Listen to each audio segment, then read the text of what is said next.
to share some of the wisdom and knowledge related to this sacred plant Manomen that is related to the Anishinaabek lifeways and has been for centuries, and it was part of our migration story here to the land base here in Michigan. First and foremost, I wanted to make a land acknowledgement before we actually begin. And I will be introducing each one of our panelists that are gonna share their wisdom and knowledge about this sacred plant. So this is the land acknowledgement I'd like to read for you.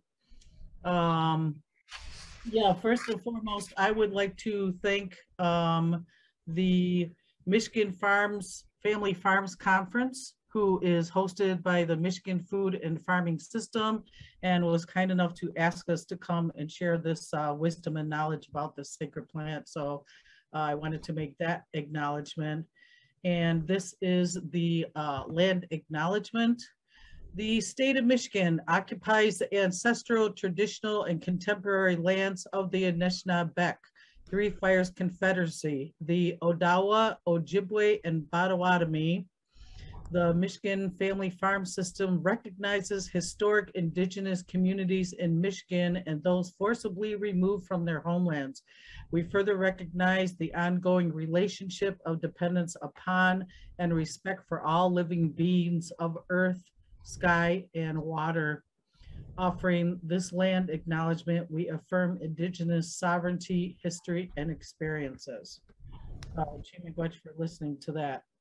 I am going to, because we are talking about this sacred food, I will introduce myself as I would to my community.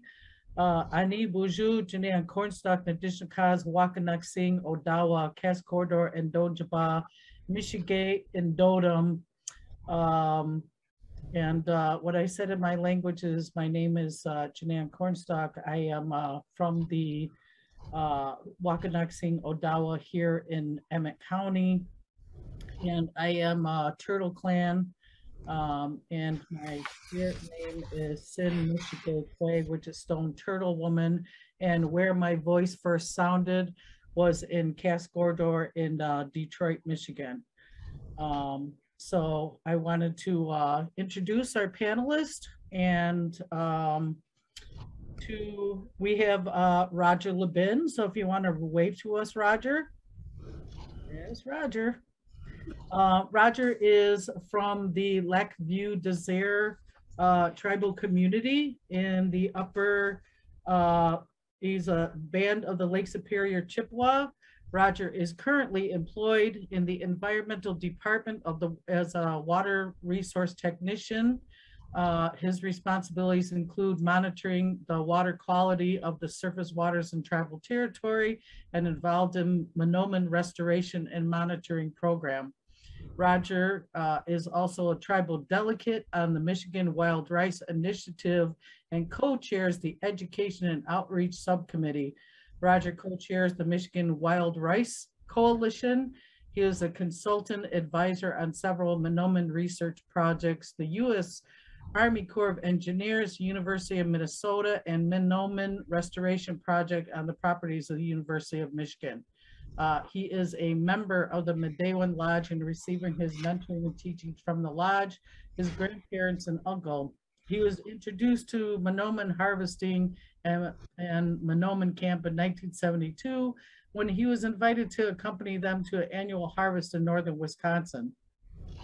He started assisting his uncle Niganash in 1980 with the restoration of Manomen on Lake Lac Vieux Desert, their tribal homeland. He supported Niganash in his negotiations with the Wisconsin Valley Improvement Company, requesting their support in the project and through the litigation to get the waters lowered to promote the return of the Manomen beds. He has continued the project after Niganash walked in 1999. Roger is the recipient of the 2019 Michigan Heritage Award given by the state of Michigan and Michigan State University for his work of preservation, education, outreach, and restoration efforts through the state of Michigan, the Great Lakes Basin. He conducts Manomen camps and Manomen workshops throughout the year across the Great Lakes Basin that are open to both tribal members and to the general public. The second presenter will be Miss Barb Barton. And she is the author of the books, The Amazing Adventures of a Midwestern Girl and Manomen. Barb, did you wave? Or can you wave? Okay. I did, yeah. All right. I'm sorry. Barb finds boundless inspiration in the region's rich history. Manomen traces the interwoven stories of the Anishinaabek, colonizers, and the role native wild rice has had in shaping their shared histories. The first book of its kind, Manomen won a 2018 Michigan History Award in the University Press Commercial Press category, as well as 2019 Michigan Notable Book Award. For Barb, storytelling and cultural preservation are one and the same.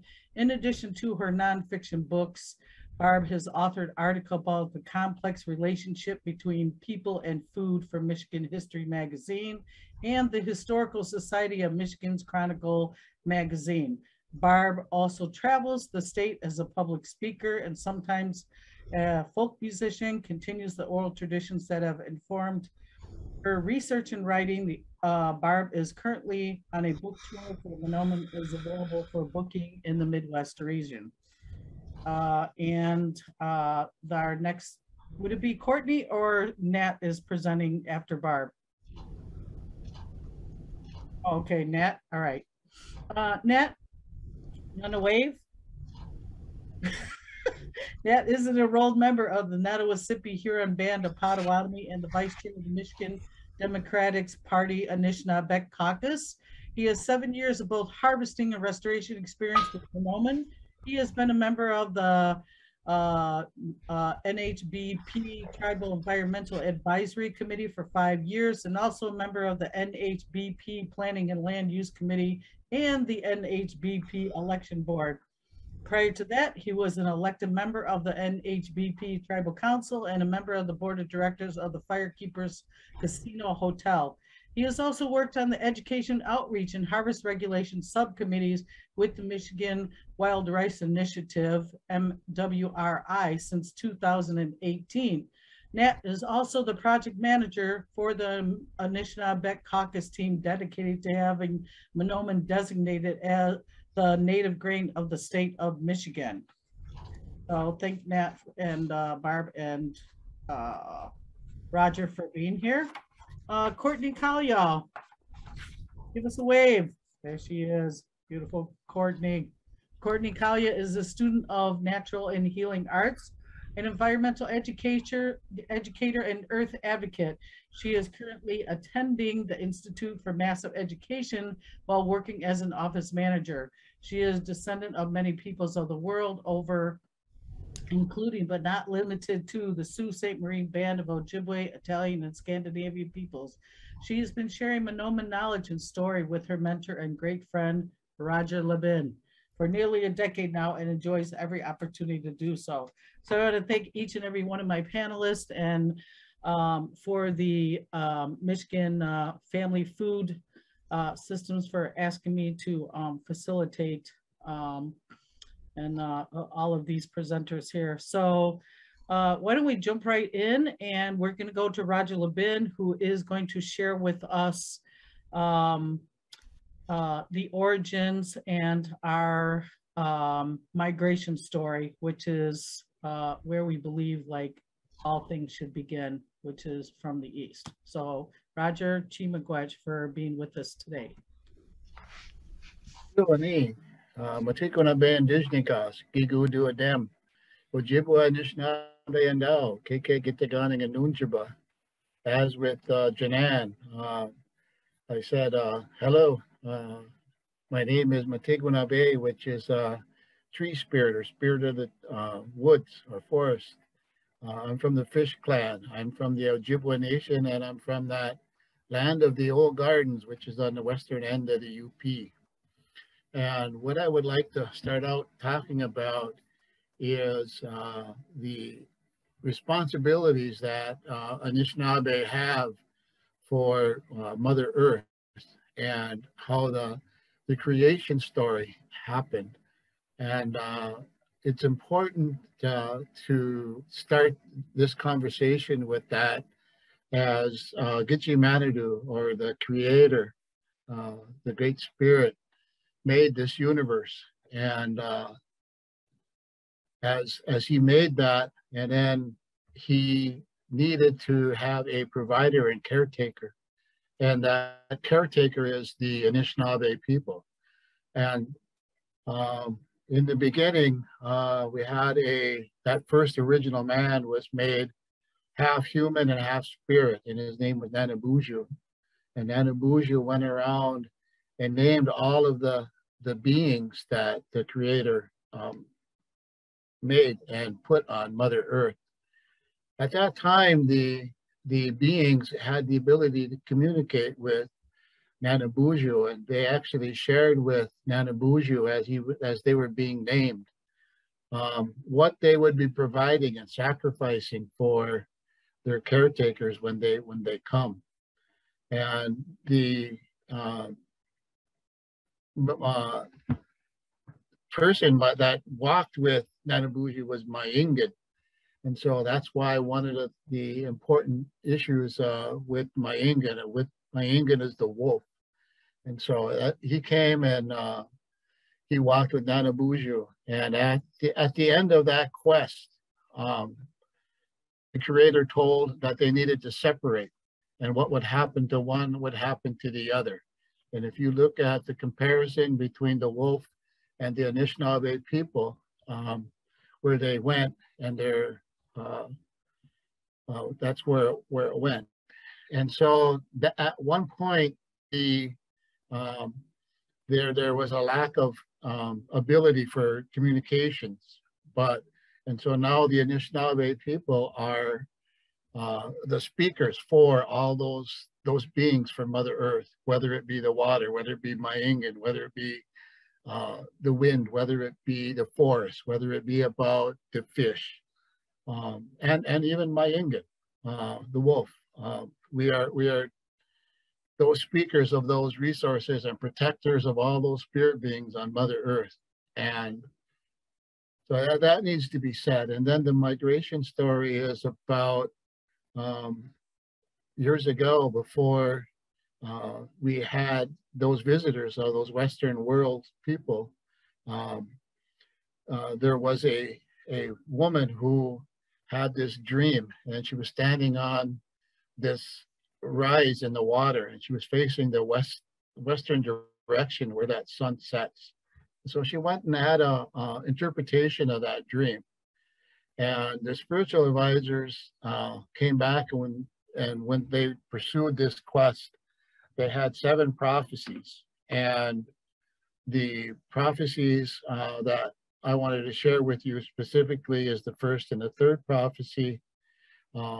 Is that the first prophecy said that we needed to leave. We needed to leave that land where we were up on the north end of the St. Lawrence Seaway. Because if we didn't, we would face death and destruction. And the third prophecy was we needed to migrate, and we needed to follow this Migas shell. And this Migas shell is very important into the Medewan Lodge. And we needed to follow that Migas shell to that place where that food that grows on the water. When we find this place and this food that grows on the water, we will know our new home. And when we did that, and so we don't have no scrolls and says that, so there is really no time. It's been told anywhere from 200 to 400 years, that migration from the St. Lawrence Seaway up to the heart of Turtle Island, which is the Great Lakes Basin, and it ended on Madeline Island. And so when we found this food that grows in the water, and we're still here, we fulfilled that first and third prophecy. And so as we were instructed and taught how to take care of this precious gift that the Creator sent us and we are still here today. And so it is a very sacred and honorable plant that is shared in our ceremonies. It sustained us through severe winters. And it is the main reason that we are still here in the Great Lakes Basin.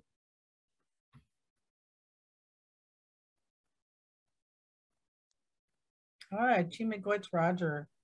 And then we were going to go to Barb Barton, and she was going to talk a little bit about the history of Manomen in Michigan.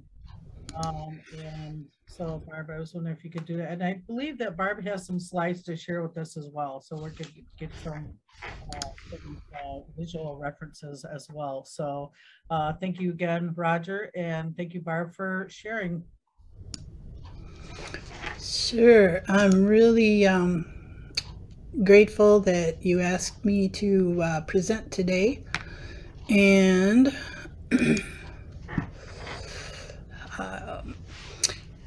I wrote this book after meeting this fellow named Roger back in 2008, and we had a rice camp up at Lac-Vieux Desert, and I'm going to speak a bit about the history of Manomen, primarily the impact of European colonization on it from the time frame around the early to mid 1800s up through the mid 20th century. And I thought I'd first introduce everyone to this beautiful plant. We have two species here in Michigan: the northern lake rice, Zizania palustris, which grows in the shallow areas of our lakes. It can be 4 feet tall or so above the water, sometimes a little bit higher. And then we have in the southern part of Michigan, river rice called Zizania aquatica. And this plant can get up to 12, 13 feet tall. It's just absolutely beautiful. And it grows exclusively in the rivers. Also likes somewhat shallow water. And it's listed as a threatened species here in Michigan, so it does have legal protection. Well, when I start to talk about the impacts to the land and how it affected Manomen, you should have a little background knowledge on the life history. And so if you look in the upper left, those are pictures of the rice grains after they've come off of the river rice. And right now the seeds are down in the sediment in the bottom of the rivers and lakes, and it's just waiting for that warm water and that sunshine to come through and the ice to break off, and it'll start to grow, and it enters what we call the floating leaf stage, which is in the upper right hand corner of your screen. And I think it looks like beautiful hair that's flowing on the water. Now, it doesn't have established root systems when it's in that stage. They're really shallow, and so it's very vulnerable to changes in water levels. Like, for instance, if a boat comes by, the wake can actually dislodge the plant. And then into later June and early July, you start to get the flowers developing, and by late August, early September, the seeds start to ripen. Well, after we had that rice camp, I started asking the question in my mind of, where do we have Manomen in Michigan? Anything that had been written about Manomen did not include Michigan. And so I didn't even know we had rice here.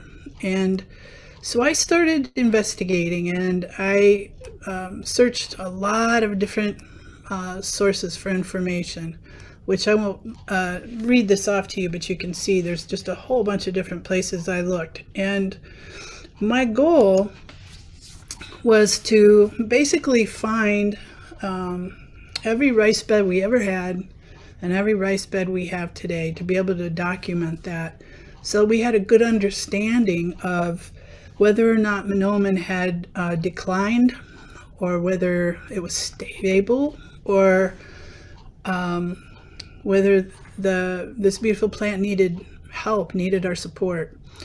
So I started coming across photographs. This is from the 1930s. This is Houghton Lake's rice bed that was a mile long. It's no longer there. This is the only photograph I could find of Rice Lake, which is near Grant, Michigan, in Newaygo County.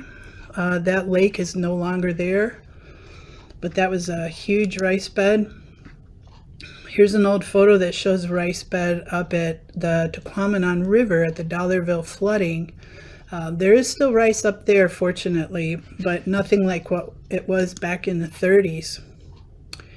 And this is the inlet to Grimes Lake in Alger County. And to me, this looks like river rice. This is a stream. And what's interesting is it's bordered by a bog, which you don't usually see Manomen growing in a bog type setting.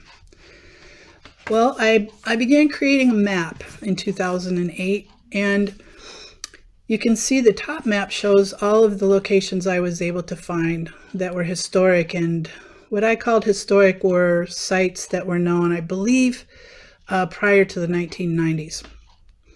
And I want you to pay special attention to the coastline of Lake Michigan and Lake Erie and the Saginaw Bay. And if you look down at the extant map, which means these are sites that are in existence today, notice all of the dots that are missing from the coastline. Of those 198 historic records I was able to locate, only 14 of those are still in existence today. A lot of those rice beds were enormous, and we have one large bed left. All these other extant sites are pretty small. I think the reason that nobody wrote about the rice beds in Michigan is because they were gone. So people just didn't know, the European people particularly didn't know what we had. I read about wild rice beds in the Saginaw Bay that were 10,000 acres in size. Right now we have less than 200 acres left. The Monroe Marsh, which I'll talk about a little bit more, had anywhere from 4,000 to 5,000 acres of marshland. A lot of it was wild rice. There is nothing left of that. St. Clair Flats, I saw one source that said you could drive for 45 miles and see rice out as far as the eye could see around Lake St. Clair. Now the only rice is at St. Clair Flats. And as I mentioned previously, Houghton Lake, they're trying to restore rice there now. They're not having a lot of success, but that beautiful mile-long rice bed is long gone. So what caused the decline of Manomen here? Well, it's very much tied to the impacts to the land that the early European colonizers had. And I'm going to go through this chronologically. So we're going to start with the logging era. In the beginning of the logging period, they actually were going pretty slow. It was just horses and people cutting trees down, and the horses would drag the logs out. As they got going, they started to develop more, quote, technology, I guess you would call it. They used big wheels to move the logs, which meant they could move them faster. They put in railroads. In some railroads I documented went right through rice beds. They could move these logs even faster out of the forest. And you can see this is the Saginaw River, and you can see the logs being floated down the river. Remember that beautiful floating leaf stage that we looked at? So most of these logs were run in the springtime.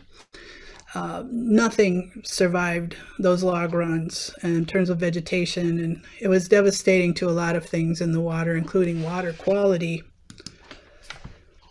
There was also a lot of logs that were stacked and held on the shoreline of these rivers, and there were also wetlands there that had been filled. This is from Honor, Michigan. When I talk about water quality, this is a floating sawmill, and they would actually cut the logs right there, and then essentially they dumped everything right in the water, the sawdust, the bark, all of the debris, which changed the pH of the water, and because of the tannic acids in the bark. And it also left a lot of woody debris behind. So if we travel to the west side of the state, this again is another photo from the 30s. This is Muskegon Lake. Muskegon Lake is at the western, how do I say this? So the Muskegon River, if you follow it west toward Lake Michigan, right before you get to Lake Michigan, you get to Muskegon Lake. And this was a huge wild rice bed. And this is what it looked like when it was intact and untouched. This is what it looks like today. And all of that wood you see there is debris from the logging era, from the logs that were run down the river and through here, and the mills that were around this lake. There was also a lot of industrial pollutants put in this water historically as well. So there's no rice left, of course, at Muskegon Lake. Well, associated with the logging era, we have to consider dams. This is a dam from the 1870s at Rogers' homeland, Lac Vieux Desert. That's the name of the lake. And this dam is at the headwaters of the Wisconsin River. And what they would do is they would dam up the river and use the lake as a reservoir to hold back water. And then when it come time for spring, when they wanted to run the logs down, they let the water go and were able to move the logs faster. That dam was rebuilt a bunch of different times, and this is the final version of it from the 1930s. And the dam is still in place. This is Lac Vieux Desert, an aerial photograph of it. And the dam is on the lower left-hand side of the screen.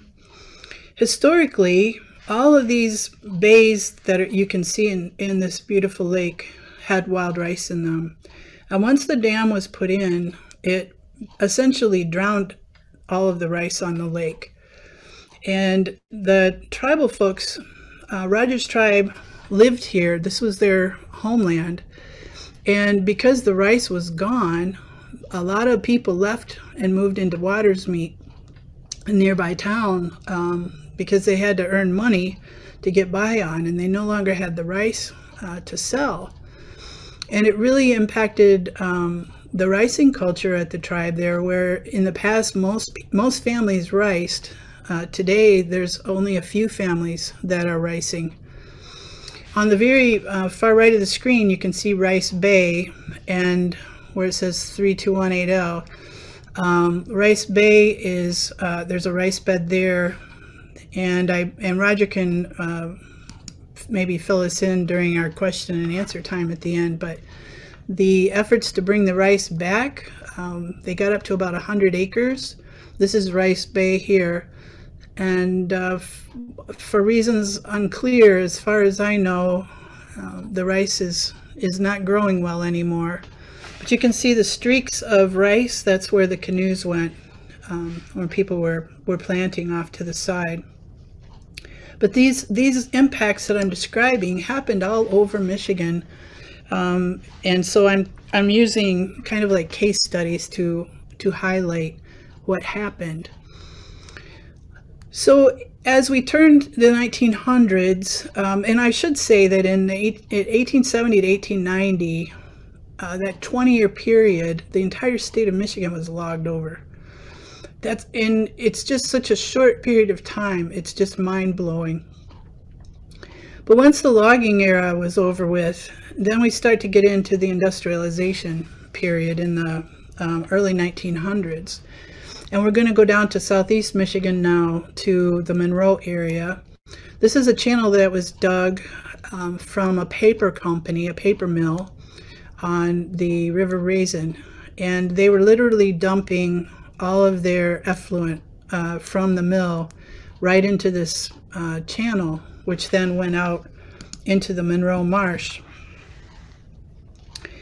I wasn't able to find a lot of photographs of just the marsh, but it was a very well-known place. It was internationally known for duck hunting, obviously with such vast wild rice beds, and coastal wetlands. People came from all over to go duck hunting here. And it also had this huge bed of lotuses, and they used to call them Egyptian lotuses.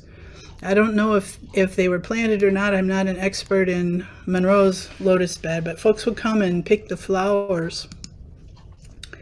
This map from 1820 shows you what the River Raisin in Monroe used to look like before any changes were made to it.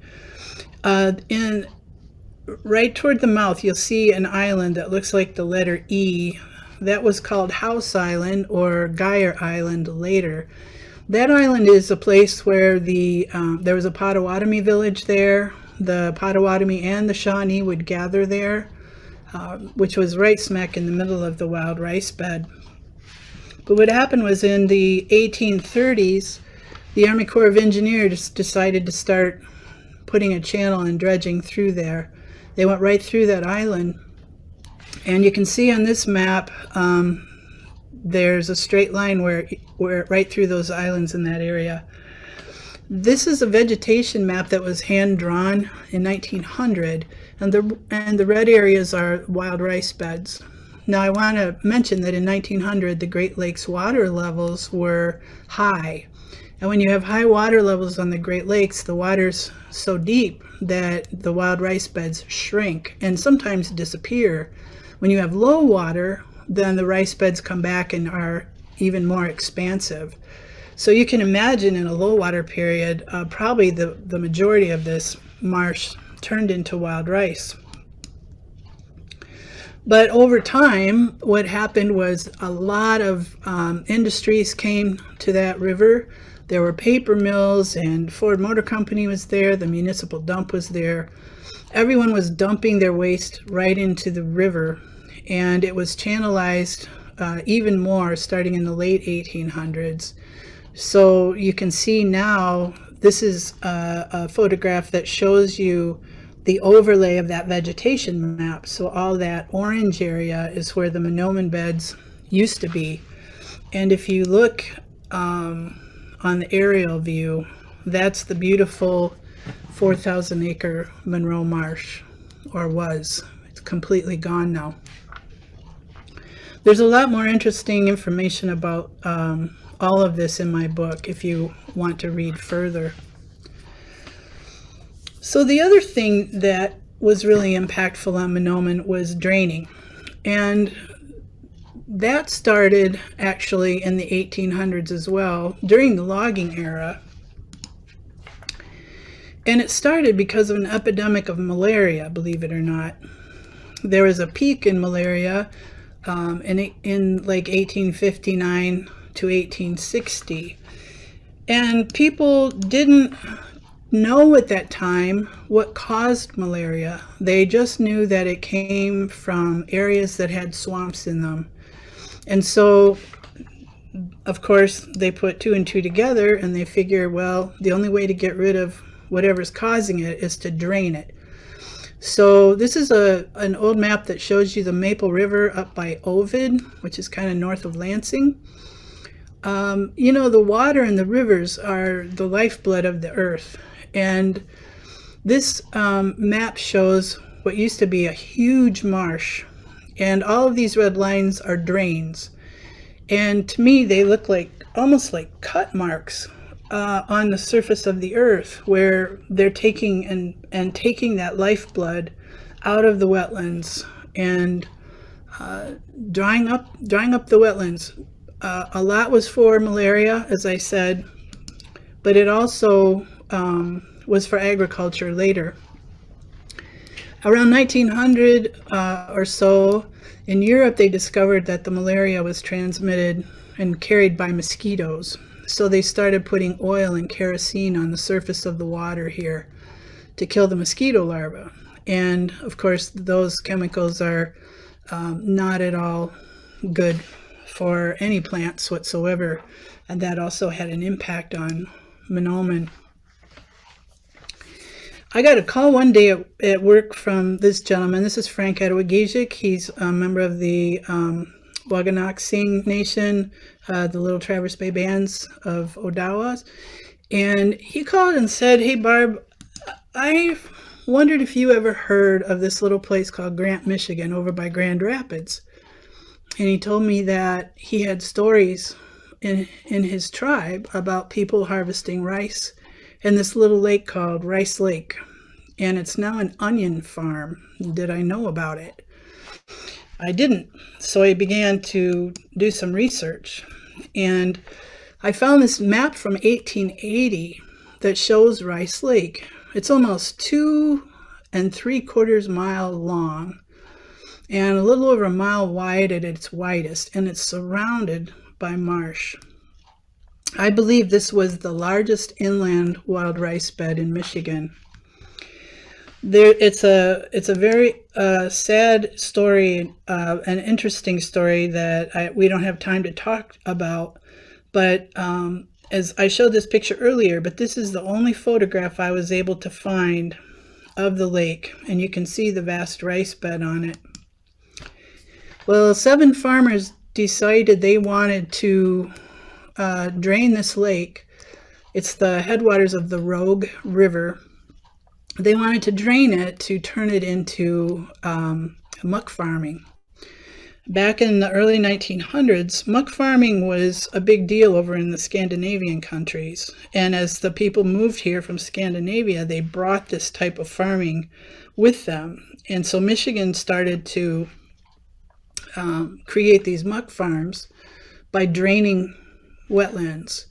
So they made a ditch that was 5 miles long and 20 feet wide, and they drained the entire lake. And this is what a map that shows you in 1955, the lake is gone. The marshland is gone. The wild rice is gone.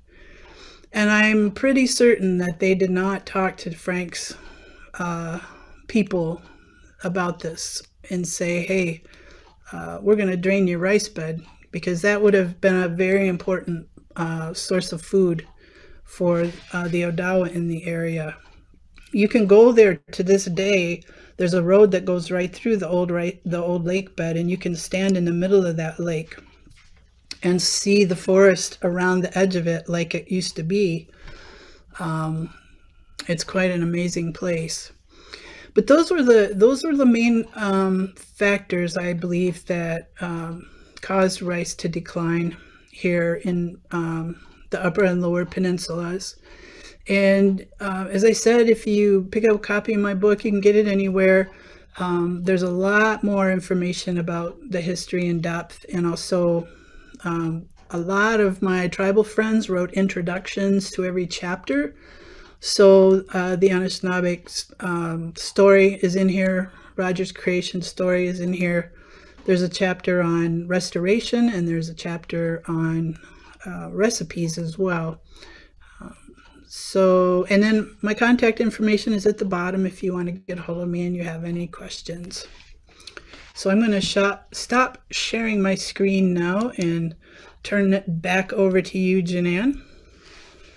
Yeah, thank you so much. Wow, that was I learned something as usual.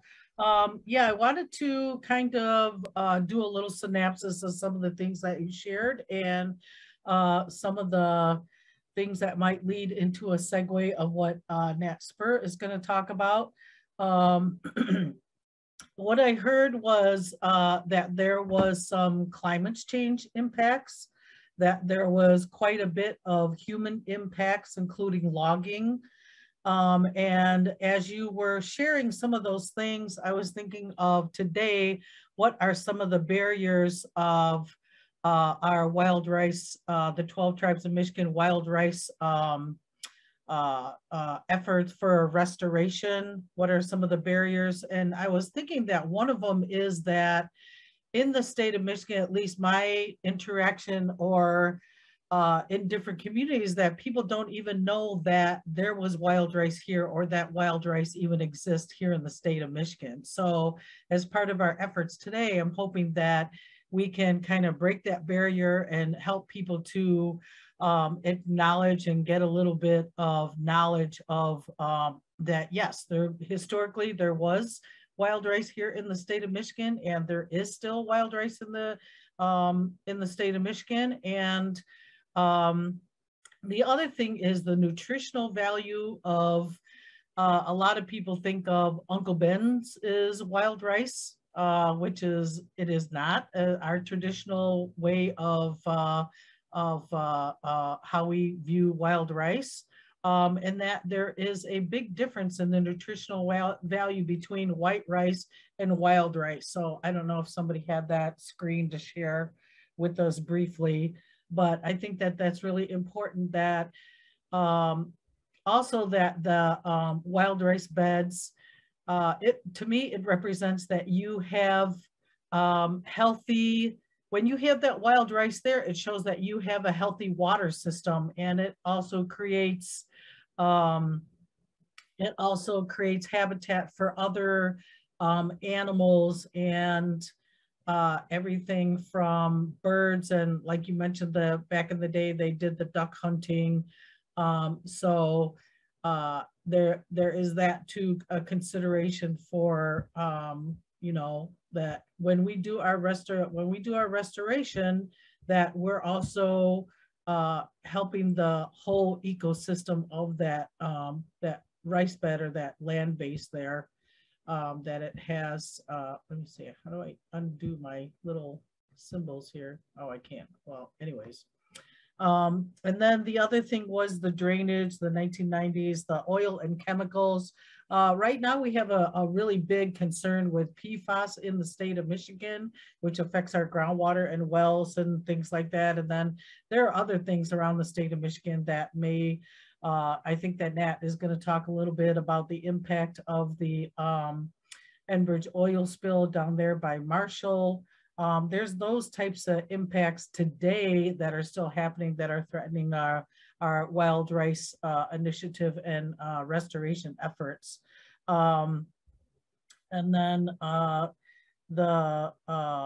you mentioned the Rogue River, muck farming, and I wonder if you could talk a little bit about, in our planning sessions, we talked a little bit about the rice over in Detroit area. Detroit is a big, I'm quite sure that industry and things like that had an impact on the wild rice over there. And a lot of people don't know that wild rice was over there as well. So I was wondering if you could mention that briefly for our folks as well. Sure. Yeah, there was Manomen. There were 3 huge rice beds in Lake Erie. A lot, kind of in the same area, Point Malay, the Erie State Game, what's in now the Erie State Marsh, or Erie Marsh, the Monroe Marsh. There was rice all throughout the Detroit River, up into Lake St. Clair, and there was tremendous amount of pollution. The Rouge River as well. There was a tremendous amount of pollution in the 30s and 40s and 50s, and also a lot of dredging, and that certainly impacted the wild rice, especially when you think about all of the ships that were going through after they got the dredging going. But the contaminants was a really big thing, and when we talk about restoration right now, I'm always very hesitant to encourage people to try to restore rice in those areas, simply because you don't want the contaminants that are in the sediment to go up into that sacred plant and then be eaten by all the animals that eat the plant, or people who would happen to go harvesting. So you always have to think about what's in the sediment when you do restoration. Oh, okay. All right. Thank you for that, Barb, and for sharing your book and your knowledge with us. I really appreciate that. Next, we have Nat Spurr, and he's going to, if you could just give us, Nat, a little precursor about what you're going to talk about. I believe it was the Michigan Wild Rice Initiative and some of the legal wranglings that we're doing within the state for the protection of rice, and where we, maybe a little timeline of when we started trying to get it recognized as a state grain and those types of things, and Yeah, so if you give a little precursor of what you're going to talk about, and then that'd be great. Thank you. Oh, okay, yeah, Jan. Yeah, I was basically planning to start off with the Michigan Wild Rice Initiative, which was created 4 years ago, and that's a collaboration. It's a joint effort between the 12 individually federally recognized tribes of the state of Michigan and the state of Michigan and other organizations such as the Sierra Club, federal organizations like NOAA and the EPA. And then I'm going to talk about the pending Newman Bill that's pending both before the House of Representatives and the state government and the state Senate. Should we be lucky enough to get that passed this year, Governor Whitmer has given tribal leaders confidence that she absolutely will sign the bill to make Manomen the state grain of Michigan. And then I'm going to talk a little bit about the effect of the Enbridge oil spill, which happened right in our backyard where I live on the Pine Creek Indian Reservation in 2010, and then the effects of climate change, which is similar to what we went through with the Enbridge, fracture of Line 6B. So, Ani Baju, Spurr Indigenous, Bodway Wadami and Dow, Pine Creek Indian Reservation, Athens, Michigan, and Deutsche Bia. Hello, good afternoon, everybody. I wanted to start off by thanking Scotty and the Michigan Food and Farming Systems for hosting this conference and for inviting us to present. And I want to thank everybody, all of you who've tuned in to watch us and hear our presentation regarding wild rice Manoomin. But anyway, I have kind of a unique perspective on Manoomin or wild rice. My grandmother was full-blooded. I'm a member of the Nottawassippi Huron Band of the Potawatomi. So because that's such a long name, most people usually just typically refer to us as the Nottawassippi or the Huron Potawatomi. That's what we're commonly known by in the Great Lakes region. But we settled this land in 1840, my ancestors did, and we purchased the land in 1845, and we've been here ever since. So my grandmother was full-blooded Nottawassippi Huron Band of the Potawatomi. She was part of my tribe, and she was born here in 1922 on the reservation. So, that was 100 years ago. We lost her 5 years ago. But one thing I like to talk about that's kind of unique about her situation was, although she was born right here, right in the smack dab of, the Midwest in the middle of the United States, English was not her first language. She grew up only speaking Bodway Wadami and didn't actually learn English until she matriculated and started attending Athens schools as a kindergartner. So I think that's pretty unique that, she was only born 100 years ago in 1922, but, didn't learn how to speak English until she was in the Athens school system, long after, as she was, long past her youngest years. My grandfather, on the other hand, he was a full-blooded member of the Bad River, Wisconsin Chippewa tribe, right up at the top of right up at the top of the state of Wisconsin, on the shores of Lake Superior in Odena, Wisconsin, or Odena, Wisconsin is the name of the town.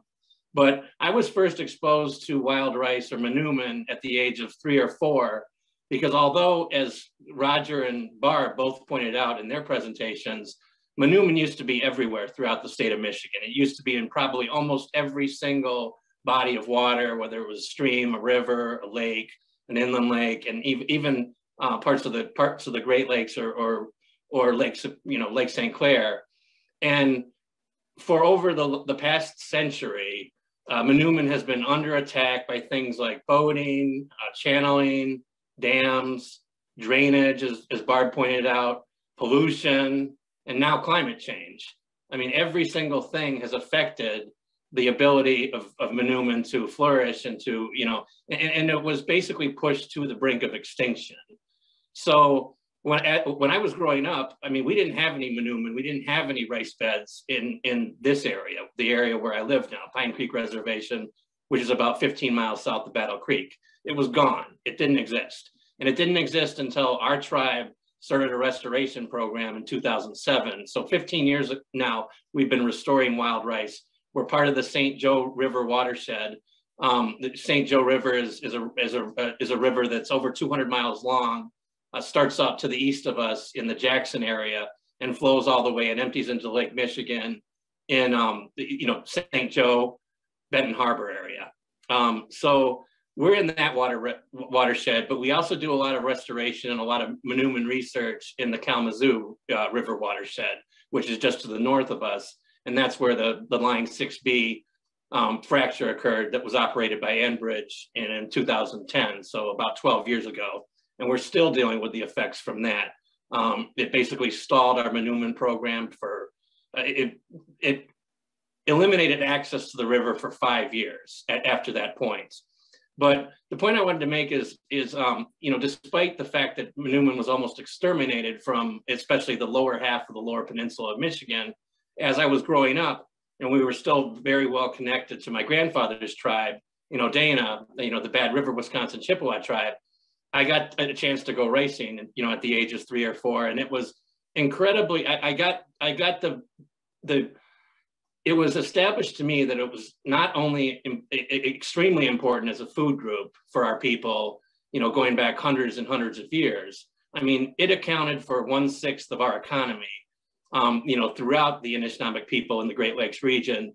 It probably accounted for over 50% of our calories that would last us through the winter.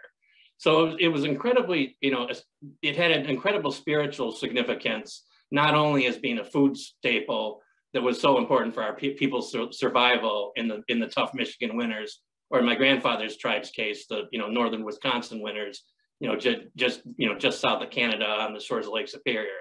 So, I mean, you know, since this is a farming conference that you know, we're presenting in front of, I mean, I think a lot of people in general are probably familiar with the three sisters, corn, beans, and squash, which are people planted together.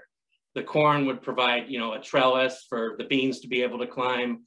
The beans would fix nitrogen inside the soil and also stabilize the corn in high winds by giving it some, you know, some foundation.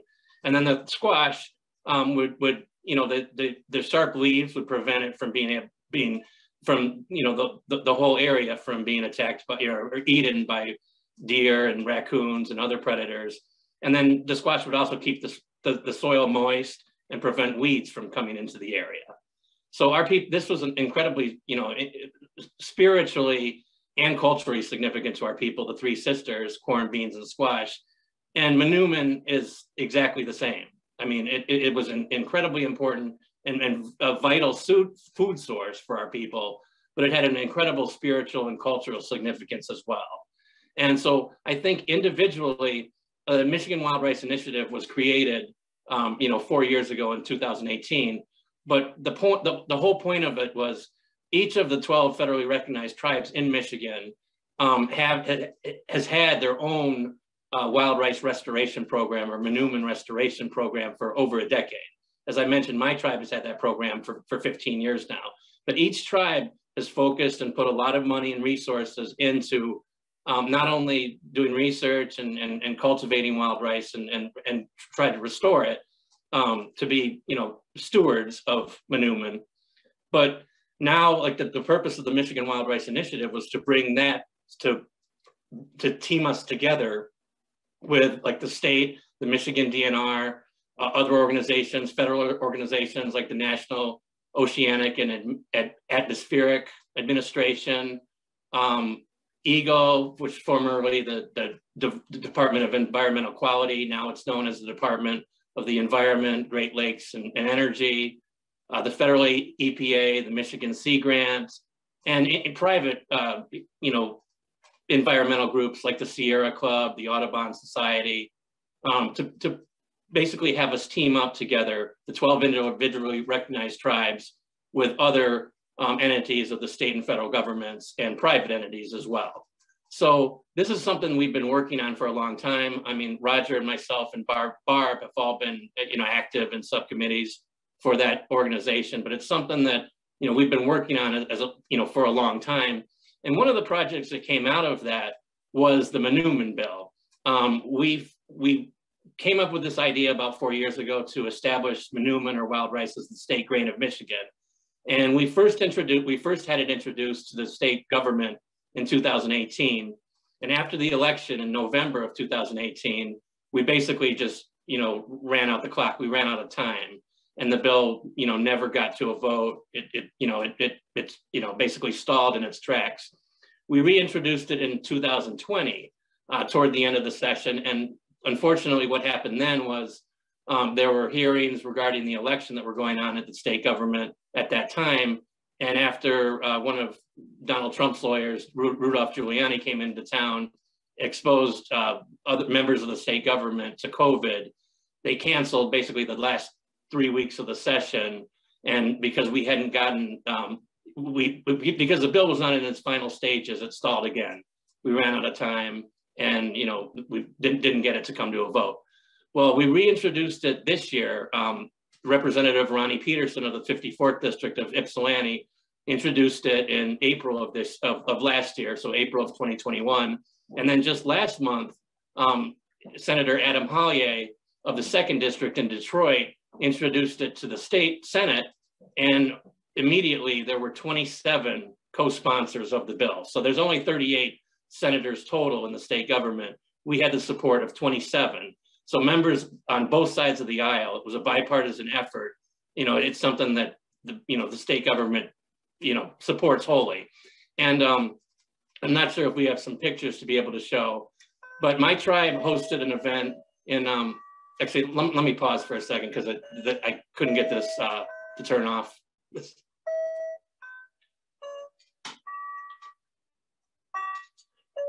Jannan, you had a question? I saw the hand raised.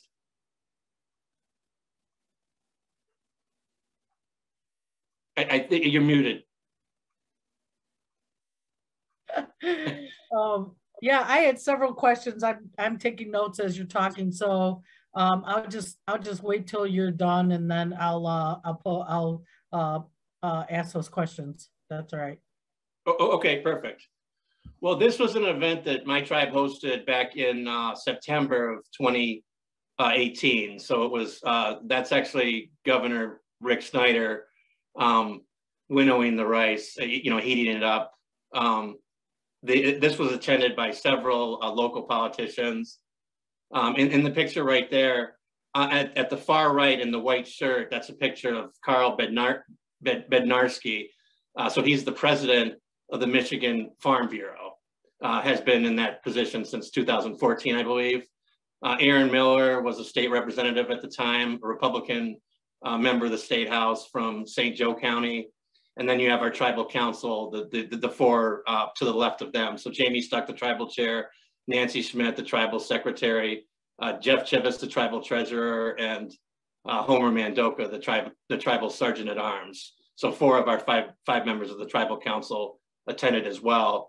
But Rick Snyder was very much in support of, Manomen being established as a state grain at the time, even though he was in his last few months in office. Aaron Miller, the Republican member of the state house, was supportive as well. And then Carl Bednarski certainly voiced his support of Manoomin in general, and not just the bill, that was pending in the state government at the time. So I just wanted to, to throw that out there, because obviously when you have the support that we do in the state Senate, 27 out of 38 senators signing on as a co-sponsor. Unfortunately, we need to have 3 readings for the state house for that to come to a vote. And we've only had 1 reading so far. So it's something that we're continuing to work on with the Michigan Anishinaabek caucus. And we're communicating with tribal leaders about that as well, hoping that we can bring that to fruition before the end of the year.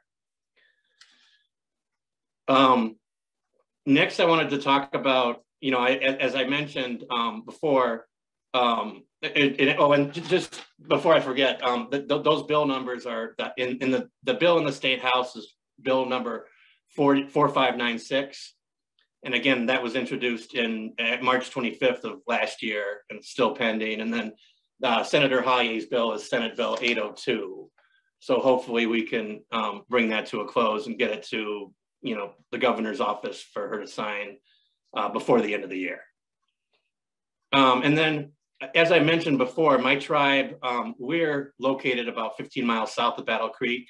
So we're in the St. Joe River Watershed, but in our original territory, which consisted of the Kalamazoo River and other spots that are local to, south central Michigan, the Line 6B, fracture happened in 2010, July of 2010. The oil continued to leak for 17 hours. It was the largest inland oil spill in the history of the United States. So 985,000 gallons of crude oil leaked into the Kalamazoo River. It caused the river to be shut down for a whole 5 years. So no access, no fishing, no gathering, no recreation. And then our wild rice program there, our wild rice restoration program, that had to pause for 5 years as well. One thing that was interesting is like rivers have the capability to clean themselves up relatively quickly because it is moving, flowing, water. It's not like a lake. So one thing that happened was the Ceresco Dam, which had been there for well over 100 years, was removed in 2014 as part of the cleanup effort. And one thing that we found out is by this point, we were able to resume our wild rice restoration program. But one thing that was kind of interesting is that as I mentioned, that had been dammed up for well over 100 years. And what we noticed was after that dam was removed and the water continued to flow freely, through the Kalamazoo River, wild rice, Manomen started to pop up in areas where it was not planted. We didn't know it was there. We were not responsible for transporting the plants or for seeding the area.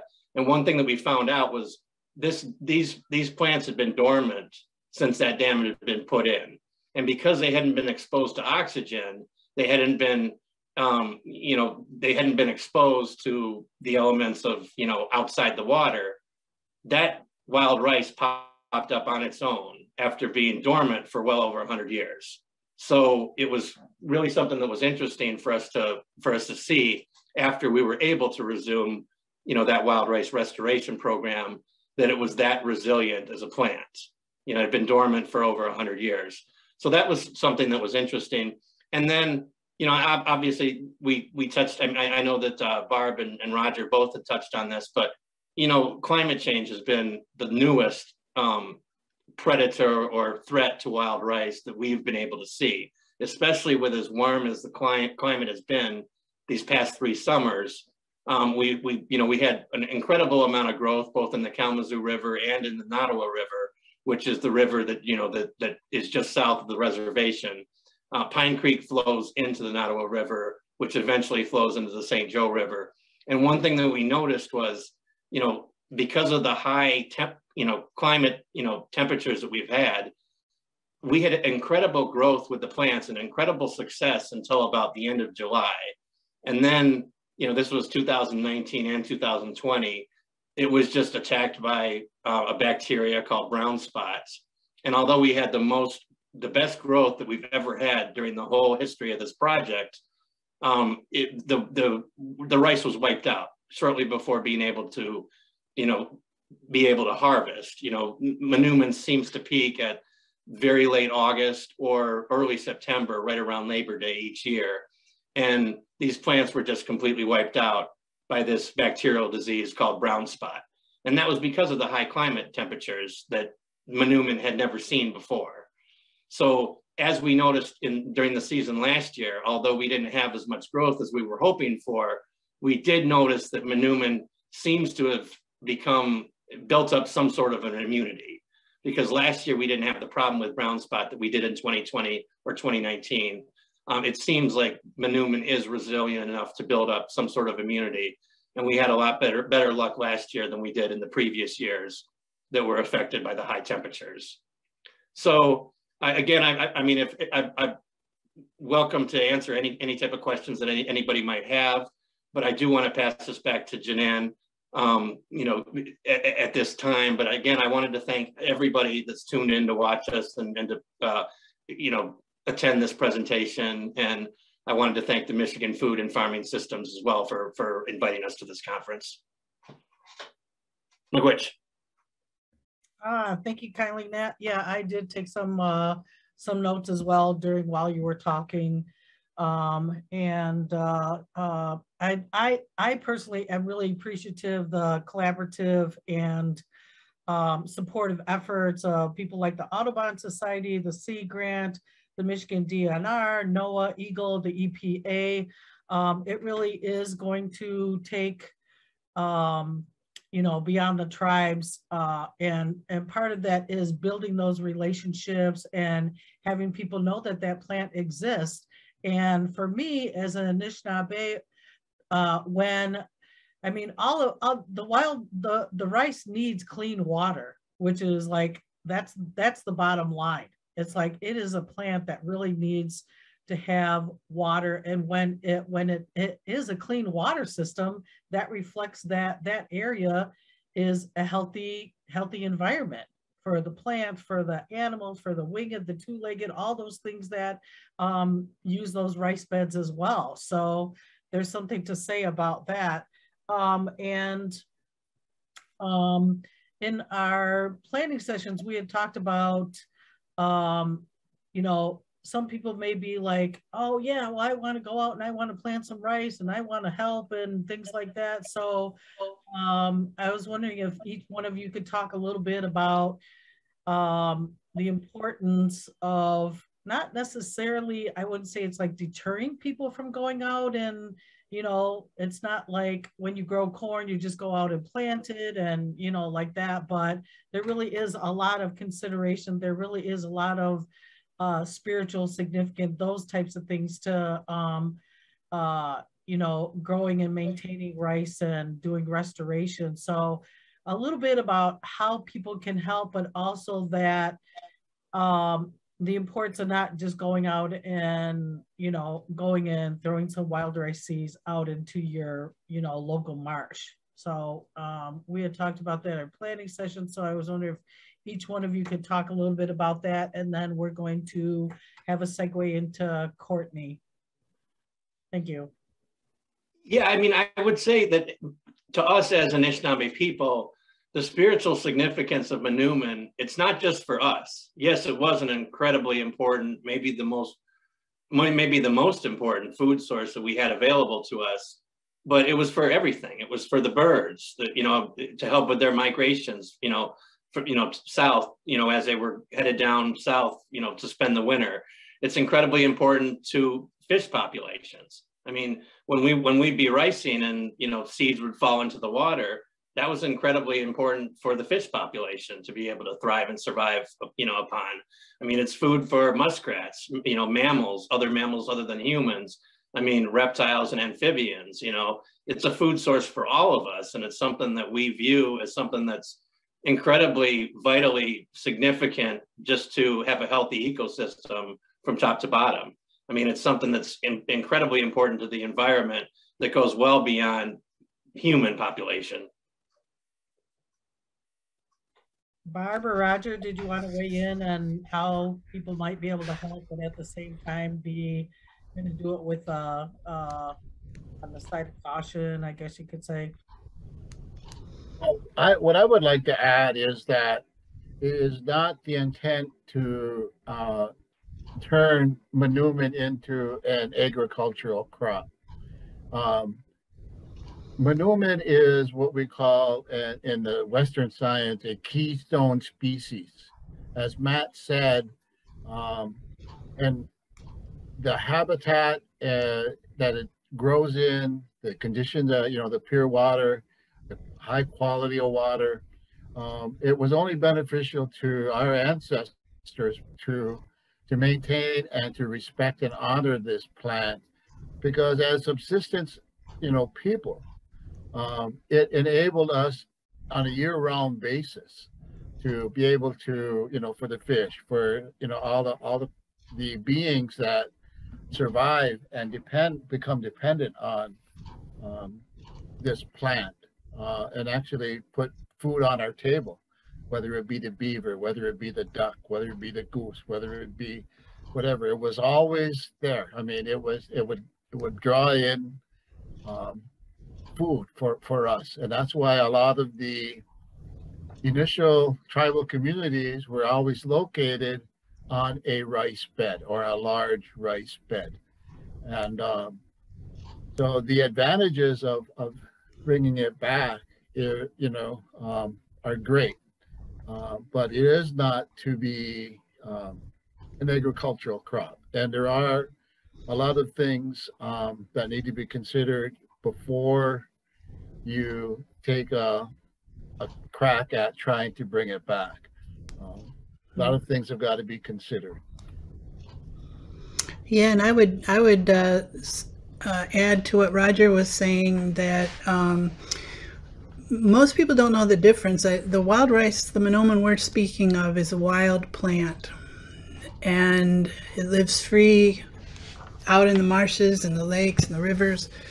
And the wild rice that you buy in the grocery store is paddy rice. It's an agricultural crop, of which there are 9 varieties that have been created.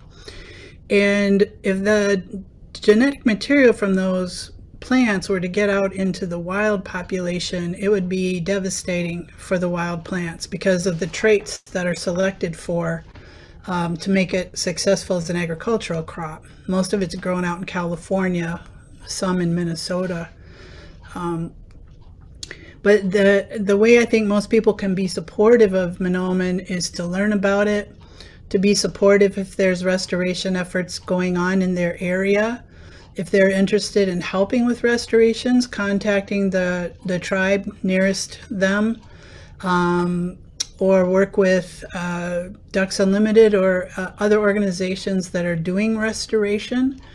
It's very important not to mix together the lake rice and the river rice because of cross-pollination that can happen. As Roger was saying, there's just a lot of factors that have to be considered when you undertake a restoration process. And there's ceremonying that needs to be done too. It's not just you go out and throw rice. You know, there's a lot of cultural considerations too. So. All right, thank you for sharing that. I appreciate that. And later on, we will probably be listing the couple of bills that Nat had talked about, Barb's website for her book, and then a couple of other resources at the end that people, if they want more information, that we'll be sharing that towards the end, and we will have that available on screen. And so thank you all for sharing that. Next we have Courtney, and if you could give us a little precursor about what it is that you're going to share with us today, and thank you for coming and supporting the Wild Rice panel here.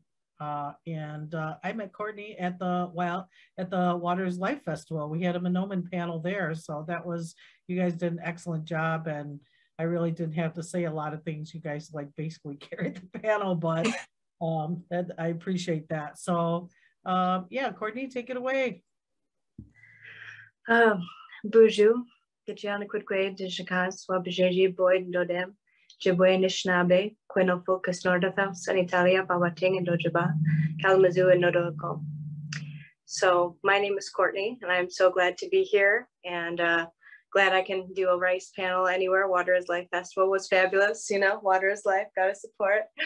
And I am from the Martin clan, as well as from the Boyd clan of Scotland, descendant of the Scandinavian people, Italian people, Ojibwe people, just to name a few. I'm kind of a mutt, if you will, a little bit of everything. So, but I think that happens. So because of that, I have an interesting perspective, I guess, on life and on the wild rice and on community. And so what I want to talk about a little bit is just the rice itself, the community it comes from, the communities that are helping it, and a little bit touching on climate change and a few things that a few of the others have talked about. But the important thing that I want to go and talk about is the community of rice itself. So being a person that's a little bit of a mix, it's important to not fight with yourself and to not fight with who you are and all the things that are clashing, right? And it's important that the environment is doing the same thing. So if you think about yourself as your own little world, you know, you got your cells inside of you, and those are like the little ants that run around, and you are the earth and the earth is you. And so if you think about it that way, you can begin to make a connection back to the earth and then start to understand how the systems should flow, how the systems need to be hooked together, or how they thrive when they are hooked together. And for us as people, it's important that we have, you know, body health, which means hydration, right? We need water. The plant, the wild rice, the Manomen, the goodberry, it needs the water, right? That's one of the most sustaining things for all of life is water. That's why we say water is life. That's one of the most important things that we can do. And we live in a state surrounded by water, and how important that water is. And like Barb had said, you know, that Manomen disappeared on the shorelines because we've had contamination, because we've had logging. It's disappearing. The water quality isn't what it once was. The wild rice itself has the ability to help with that. It requires good water to thrive. It requires that oxygen, like Nat said, to be able to get those seeds turned up and ready to do what they need to do. But it also is a plant that once you allow it to be in the environment, it starts to help that community. Just like the water in your body starts to help you, right? Everything flows better in your body, so everything flows better in that ecosystem. And having the wild rice, what it'll do is once it, you know, the seeds come up, they have all the different stages that Barb talked about, but it starts out with one major root that just shoots right down. That's going to start to get some of the nutrients so that that plant can grow for those different stages. Well, then it starts to create a secondary system of roots that comes out from that. That stabilizes that soil. That's creating a place where little creatures that live in the soil can thrive. It's also creating a stabilization of the soil underneath, which creates habitat for animals that are living underneath the water. As it grows up into that floating leaf stage, it's giving shadow, it's giving shelter to the fish. You know, that if we want to be able to, as people, if we want to fish, we have to take care of the water, we have to take care of the plants. They're what's creating the environment for the fish. So everything is connected all the way up to us all the time. So in that floating leaf stage, it's helping the fish, it's helping other animals. Once it's able to stand up out of the water, then you create a whole nother world of creatures, a whole nother world in the community, basically, that starts to thrive off of that berry. That's where we come in. That's where birds come in. That's where, you know, the muskrats are kind of both in the water and above. But this whole system is connected, and each plant needs the water to grow, and each animal needs that plant to grow. And we need all of them, right? Because they are all connected to us as siblings, if you will, right? The trees were here, the rocks were here, the water was here. These are some of our ancient ones that are teaching us how to live, how to be. And if we can listen, if we can take the time to listen, we can reconnect to the water, we can reconnect to the land, and we can start to move with it. You know, a lot of times with farming, so like the paddy rice that Roger was talking about that we don't want to do, there's an idea behind a lot of just tear it out, start over new. Go from there, creating a whole new environment. That's a type of creation that definitely works for some things. But monocropping of something can be very detrimental to the community, right? I can love Cheetos, but if I only eat Cheetos, I'm going to destroy the environment, right? It's a very simple concept, but it's the same. If I only put in one thing, I'm going to destroy the rest. And that's not what we want with wild rice. With wild rice, we want to have that healthy, sustainable community so that generations from now, they can see a better environment than the one that we had. You know, ideally, they can go see the old one, you know, if we can restore it back. Now, nothing goes back to what it was. It always moves forward into something new. And so if we can take the old teachings from the rocks, from the trees, from agriculture, from the different types of farming, from traditional harvesting methods, and attach them today to us while we reconnect back to the land, then we're going to be able to move forward in a new way that's going to create a connected, sustainable ecosystem that we can thrive in, animals can thrive in, and our children's children's children can thrive in. And so when you start to think about the climate, when you start to think about what we're doing to help the climate, you know, what is our role in that? Climate change is a huge issue for wild rice. It's a huge issue for a lot of plants.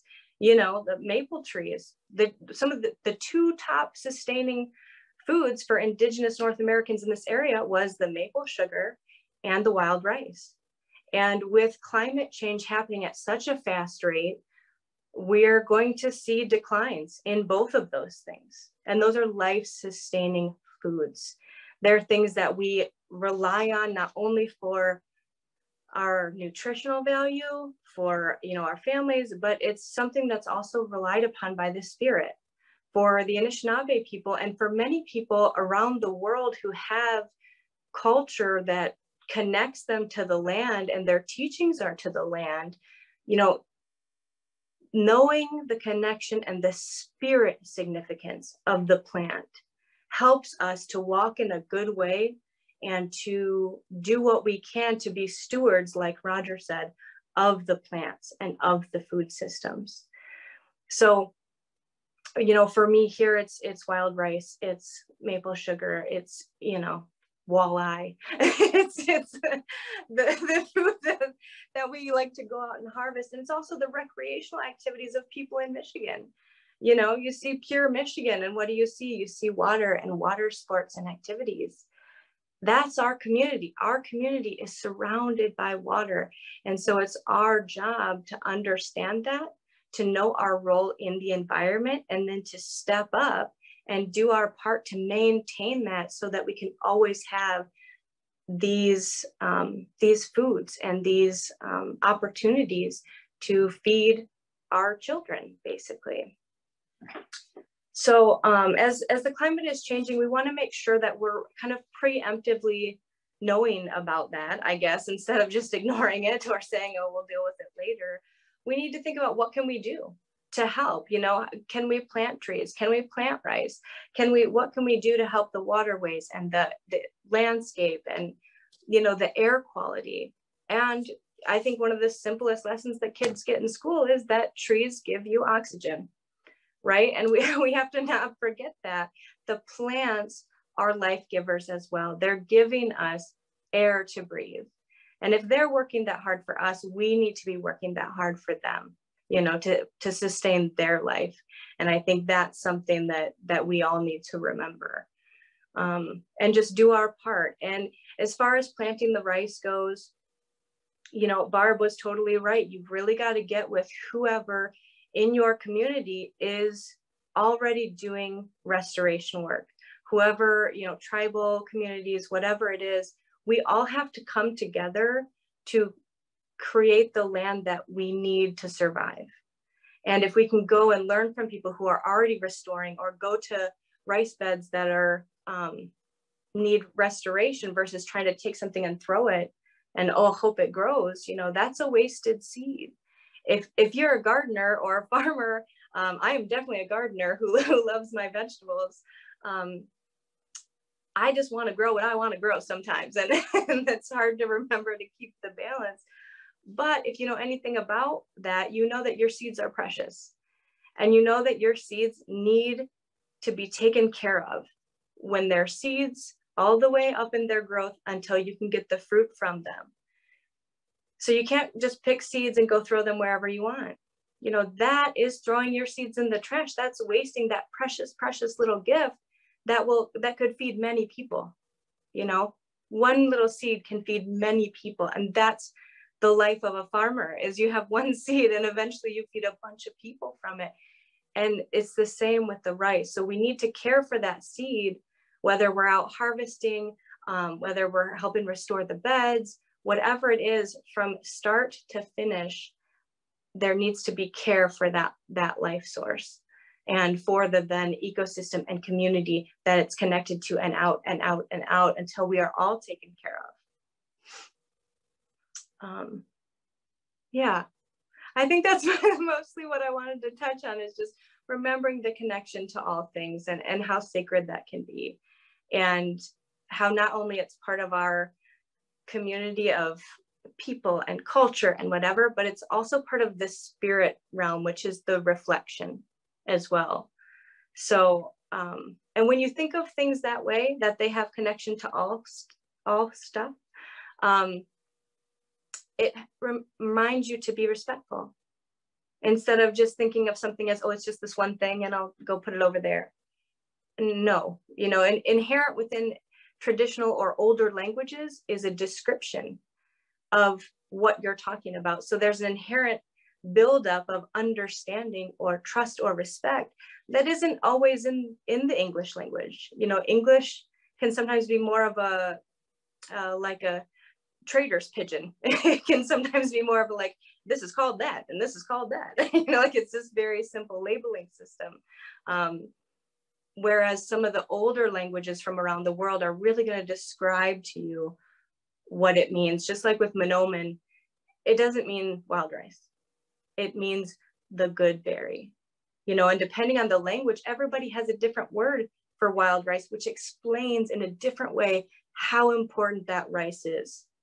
So sometimes it's important to broaden your horizons and to stretch out your community into other communities so you can start to learn another way of thinking and another way of understanding, so that when you look at something, you no longer look at it as the one thing. Instead, you look at it for all of its value. So I think that's all I'll say about that. Miigwech. Oh, excellent. Thank you. Thank you for your kind words. Yeah, I really like that, some of the things that you touched on, and it reminds me of our fellow Potawatomi Kwe, Robin Kimmerer, and she talks about a reciprocal relationship with all things, and that kind of reminds me of that. And I myself, as the director of the Waters Life Festival, one of the challenges that I have is to have people to connect with water on an emotional level. It's just like if you have a baby, you want to love it, nurture it, take care of it, make sure that it has everything that it needs to survive and do well. It's the same thing with the water. It's the same thing with that Manomen plant. And the other thing that you talked about as well is community.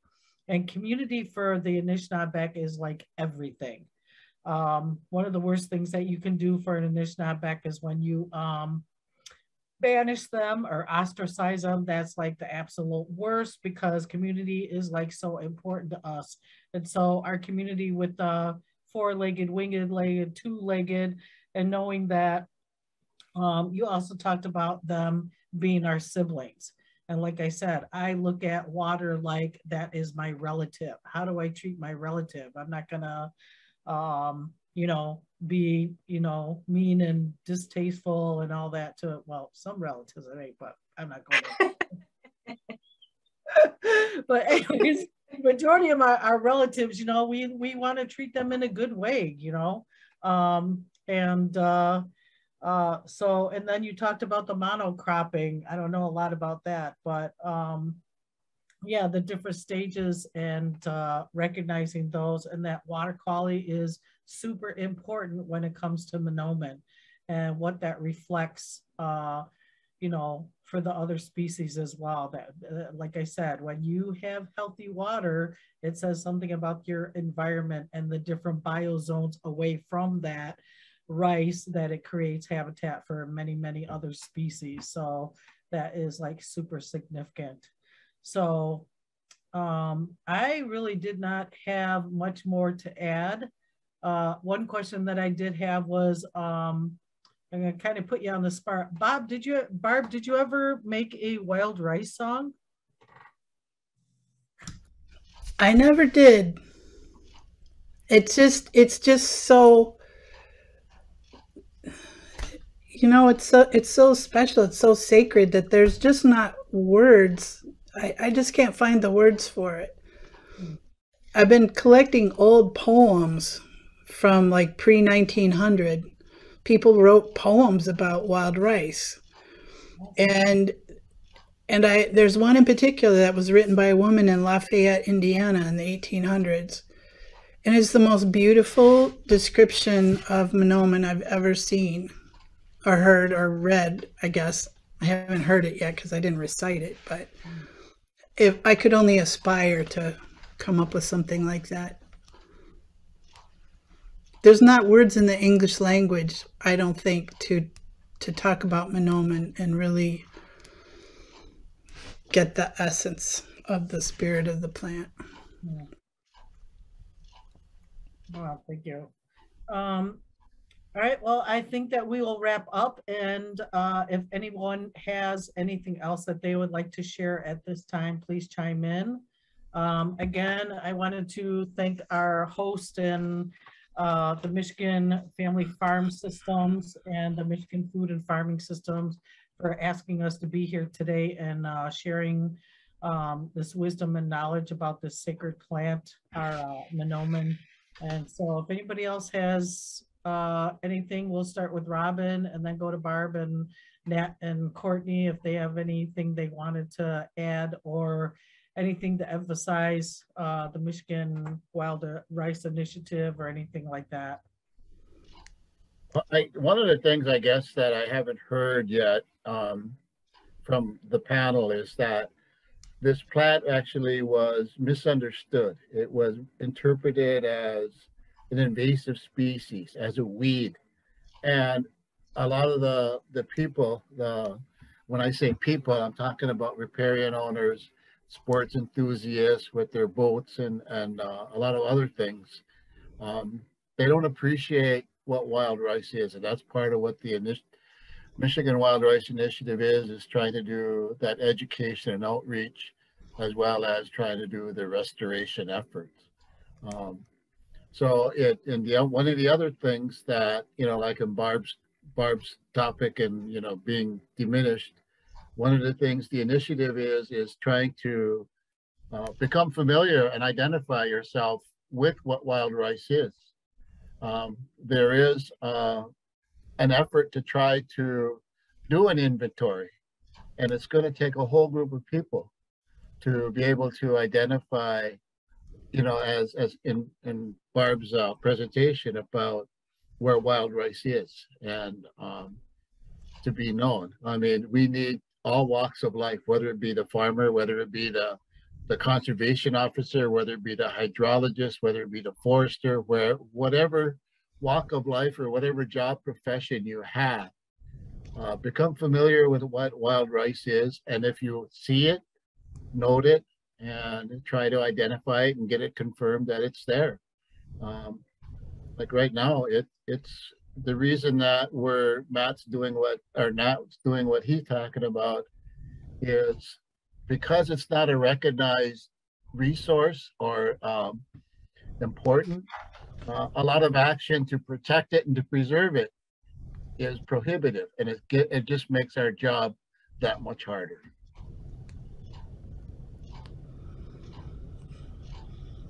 Thank you, Roger. Barb? Yeah, I would second everything that Roger said. I know for myself, I have a master's in ecology, and I never heard of wild rice before, and I just think that's unbelievable. And most of the rice beds in Michigan do not occur on tribal lands. And so some of them are on state and federal lands. Some of them are in private ownership. And so it takes everybody to learn about it. And as Roger said, the perception of Manomen being an invasive species or a weed, that was very common when people were starting to come up the rivers in the 1800s to colonize areas, right? And they couldn't get through the rivers because they were so choked, and the streams were so choked with rice. It was so thick. Today, one of the threats of it against the rice is putting in chemicals to kill it in lakes and in rivers, because people don't understand the plant. They don't understand anything about it. They just think it's in the way, right?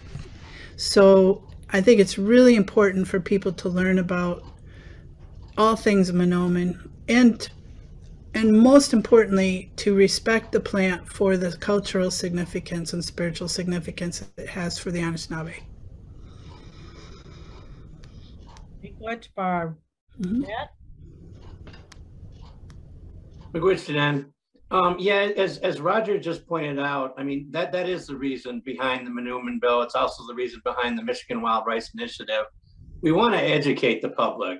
We want to raise the visibility of Manomen to enhance all these restoration programs that we've had been going on for over a decade. I mean, individually, you know, as I stated before, each tribe individually has had their own stewardship and restoration program for Manomen going for well over a decade. So we're trying to work with other groups to raise the visibility, to educate the public so that people do know what Manomen is, what wild rice is, and understand the importance and the significance to Anishinaabek people, to, you know, for us to be able to improve these programs that we've got going.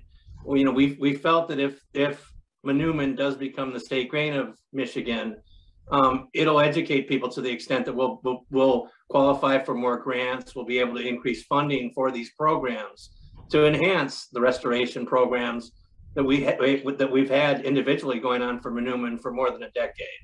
So, you know, our objective in this whole thing, you know, everything we've talked about tonight, is we want people to become knowledgeable about Manomen. We want the public to be able to recognize it and understand the importance that it's had for centuries to the whole economy. I mean, to the whole environment and the ecological system of where it's located from top to bottom. It's something that's important to everything, every living organism, you know, in the Great Lakes region, is enhanced by wild rice and its presence.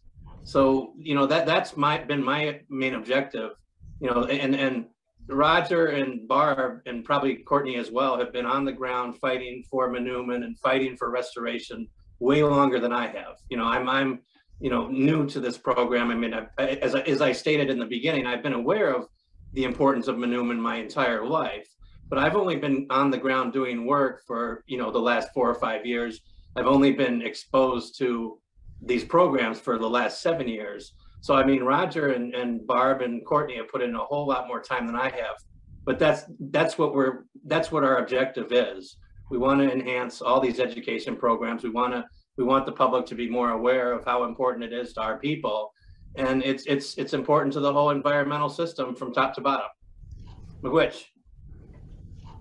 Awesome, thank you, Nat. I appreciate that. And Courtney, do you have anything, that last comments you would like to share?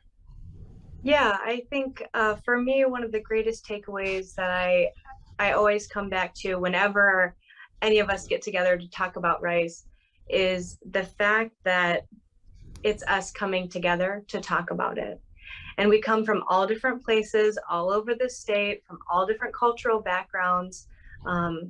And that's what gives us the vast amount of knowledge that we need to save this rice, to restore this rice, to heal this land.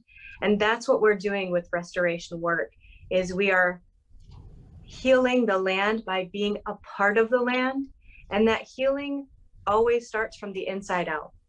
So if we can get people to know and to understand and to connect to that rice within themselves, that can send shockwaves out through their body that helps them with their healing, to reconnect to nature, into their community, and so on, and into other communities and other cultural backgrounds, so that we're all coming together with varieties of knowledge from all over the world that can help to heal and restore the land that we are standing on.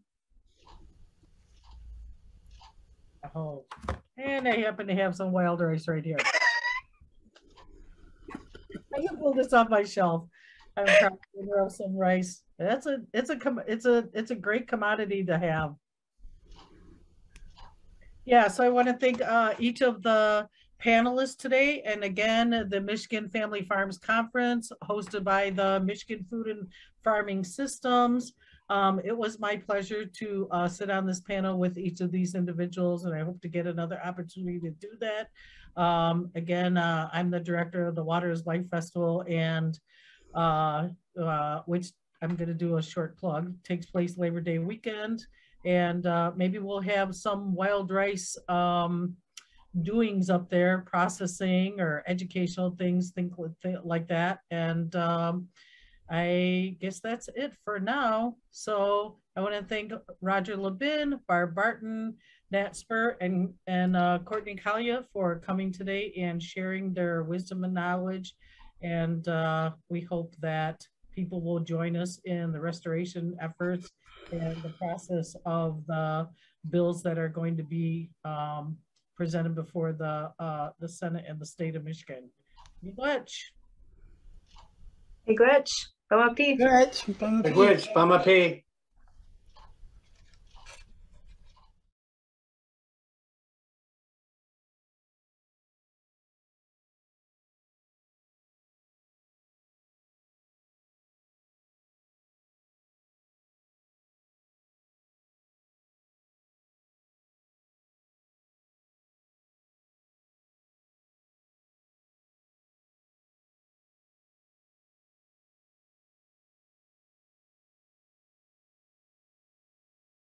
So are we live now? Are we into the Q&A? Yeah, I think we are, Roger. Well, I hope you enjoyed the presentation, and Nate and I are going to be addressing some of the questions that were asked during the presentation. The first one is, how does nutrient pollution come, and the impacts from, even though we want organic sources, impact the growth of wild rice? One of the things is that, when you have high nitrogen, you also have high ammonia, and the same thing with phosphorus. And those actually affect the roots. And actually wild rice has two root systems. They have a tap root during the floating leaf stage. Then they have a secondary root system in which they do the supportive and to carry up and draw the nutrients from the sediment to make it grow. And so those nitrogen phosphates actually alter the pH, and ultimately the pH in wild rice water should be between ideally between 6.9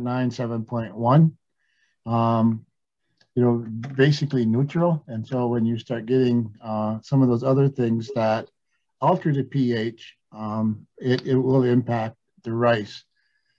And so, like, what water conditions and others are most conducive to supporting wild rice? One is fresh water. It likes to be basically like a cold water stream. It likes cooler waters, because as you start getting warmer waters, you actually have a decrease in dissolved oxygen. Cooler waters have higher dissolved oxygen.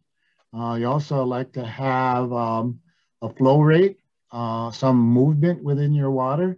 That actually helps maintain the water temperatures, but it also helps with the turbidity, because one of the other things that wild rice in its development needs a lot of sunlight. And so when you have dissolved solids and turbidity from rain events or whatever, it needs a lot of sunlight. And yes, it does require organic sources, and actually usually 12 inches or more of organic soil. So when you normally go into a rice bed, your rice bed, the sediment actually comes up to you mid-calf or more with organics. But actually, because it grows and thrives in organic compounds in the floating leaf stage, and it just has a tap root, it actually is susceptible to becoming uprooted. I'll say that much at this time. Nate? Miigwech, Roger.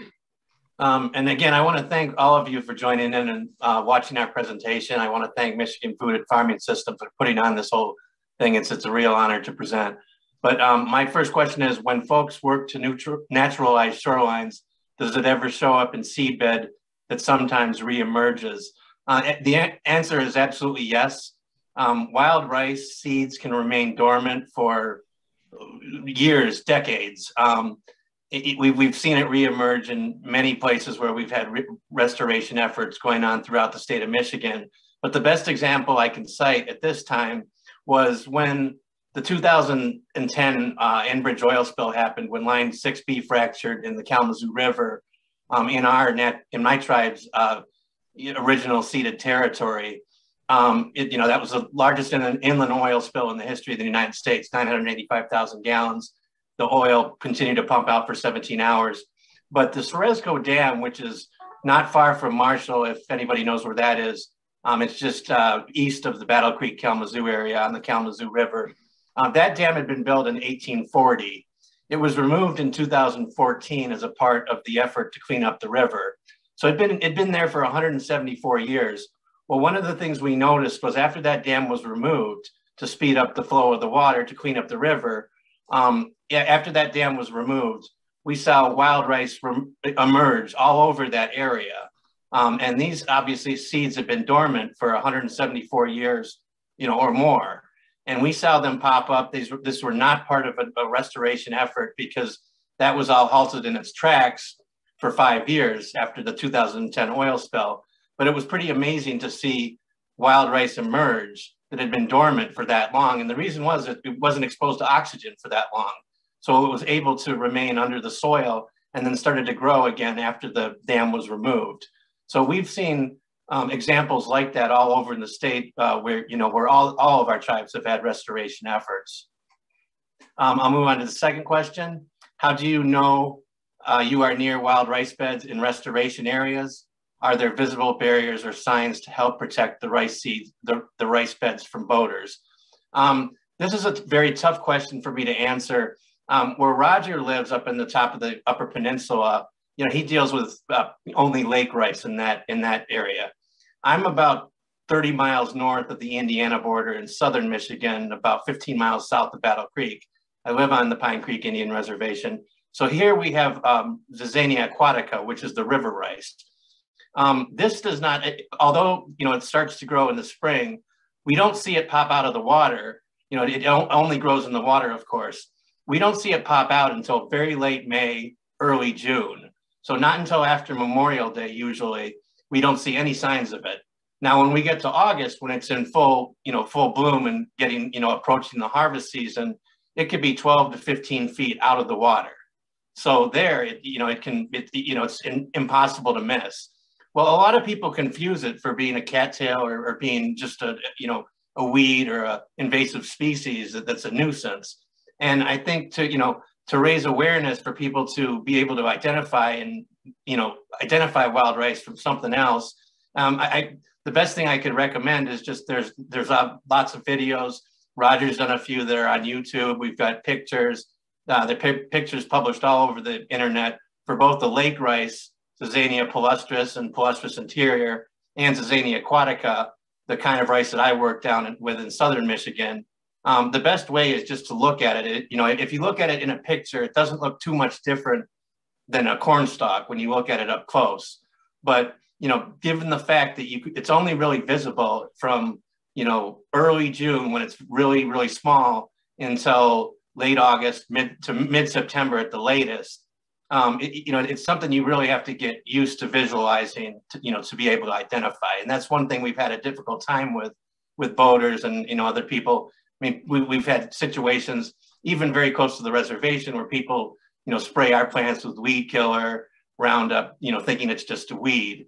So that's the best thing I could recommend to be able to, for people to identify it. And then the fourth question here, what can folks do to raise awareness and support the Newman Bill efforts? This is something I think it's very important to point out. This is a bipartisan effort. There's nobody who is objecting to this. There's nobody who's openly or publicly opposing this wild rice bill. But we had, for an example, my tribe had an event with the Michigan Farm Bureau president, Carl Bednarski, back in 2018. That event, which was entirely about Manoomin, entirely about wild rice, was Governor Rick Snyder was present at that event. We had politicians on both sides of the aisle. So this is a bipartisan bill that, so far, it was first introduced in 2018, but when when it was presented to the state Senate in January of this year, in April of last year, it was presented to the state House of Representatives. But when it was presented to the state Senate by Senator Adam Collia in 2 months ago in January, 27 state senators out of the total of 38 signed on as co-sponsors. So we haven't gotten it to come to a vote yet in either, but we had 27 people on both sides of the aisle that supported this bill in the state Senate. And I thought that was pretty amazing. We're still working on getting it to a second reading in the state House of Representatives. But I think that's the most important thing that people can do. It's Senate Bill 802 in the state Senate, and it's House Bill 4596 in the House of Representatives. But it's a bipartisan effort that everybody should be in support of. And I'll pass it to Roger. And the next question is, how do we think climate change will impact wild rice? It's amazing how quickly it seems to have developed some resistance to brown spot. Yeah, one of the things is with the climate change, one of the things is we look at the impact that climate change has. And one of the biggest things that we have or we experience here on the western end of the Upper Peninsula is the precip events and the severity of them. So, throughout the development stage of wild rice, and as Nat said, is that, you don't really, sometimes don't even think you're in a wild rice bed, because in the floating leaf stage, it looks like ribbons on the water. When it starts to become emergent, it starts to stand up from the above the water. And when it starts developing its seed heads, and then it's usually gone by, September, mid-October.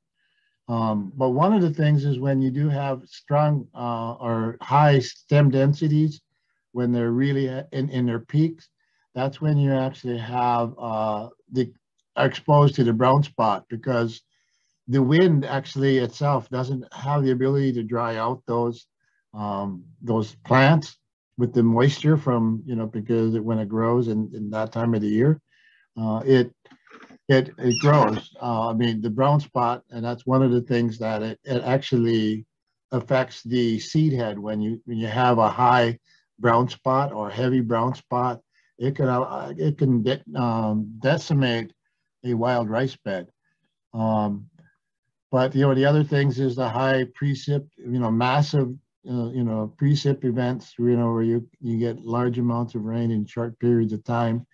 Not only does that, but depending if it does in the flowering aspect in July, it knocks a lot of pollen off the flowers. The pollination results in ghost hulls, empty hulls. But one of the things is Manomen actually has kind of a cyclic to him, and so the beds are, it can go from almost looking non-existent to bumper crops in 2 or 3 years later, and then actually go back to very sparse. But that's all because of the nutrients. Wild rice, when you have good stem densities, it takes up a lot of the nutrients out of the sediment, and it takes a while for them to, again, and that's where the wild rice at the inlets and outlets are really taking up that and reloading, so it can do that. And what is the respectable ways to purchase Manoomin for food? And I guess there's one of the things I don't recall in the presentation, but there is 2 types of rice. There's paddy rice, or rice that is cultivated, grown commercially, or there is rice that is traditionally hand harvested by tribal people and hand processed and done that way. So there are 2 different types of rice to be out there, and but either way, both rices are very spiritual, and it's sacred. One has been altered somewhat, but the only thing that you can do is always just respect it like anything else. Next one is for you, Nat. Okay, thank you, Roger. What is the what is the Water is Life Festival and where is it? It takes place on the Saturday of Labor Day weekend each year. I think last year was the 7th year we had it, not counting the year that was canceled, prior to that in 2020, we weren't able to have it because of the COVID pandemic. But it takes place on the Saturday of Labor Day weekend. So this year it'll be September 3rd, that Saturday before Labor Day. And it's basically a celebration of the Great Lakes, all things affected and the importance of water, both to Anishinaabek or Native people, as well as the rest of our community in the state of Michigan. All of those issues are talked about. We have a panel of discussion that occurs in the afternoon. The morning before that, we typically have a float out right under the bridge, right under the Mackinac Bridge in the Straits of Mackinac. That goes on from like 8 to noon. And there's usually a period for people to eat lunch between 12 to 1. And then from 1 p.m. to about 8 or 9 p.m., we have a panel. There are musicians, there are speakers, there are panel discussions about these issues. Last year, Roger and I both presented on a panel regarding Manomen and all other issues from Line 5 to the importance of keeping the Great Lakes pollution free. All of those issues are discussed that day. Sometimes there are a few events that go on the Friday before that, but basically it's all day Saturday and occurs on the Saturday of Labor Day weekend each year. And we'd love to have you join us. It'd be a real honor to have any of you show up and participate. And I guess the intent of the Water Life Festival is actually to bring awareness of the Line 5 that runs underneath the bottom of the straits there. And if there is a leak, the impact and what it's going to have on water and to a lot of the things that depend on good pure water. And so the Water Life Festival is to bring awareness to the potential catastrophe that awaits us, and in opposition to Line 5 overall. And so and the impact that it would have on the Great Lakes Basin if there was a leak, as like in the Kalamazoo River. So I think we're out of time, and I think we did all the questions that were asked. If there are any additional questions, you could probably answer those, and either Barb, Nate, Courtney, Jannan, or I can actually probably respond to those, if there's anything else later. But I just want to thank the opportunity to bring awareness of Manomen or wild rice to the farming community in the state of Michigan. And if you can help us with, bringing it back into the state of Michigan, we welcome that. Thank you both so much. It's just an honor and a pleasure to have hosted, and thank you to Nat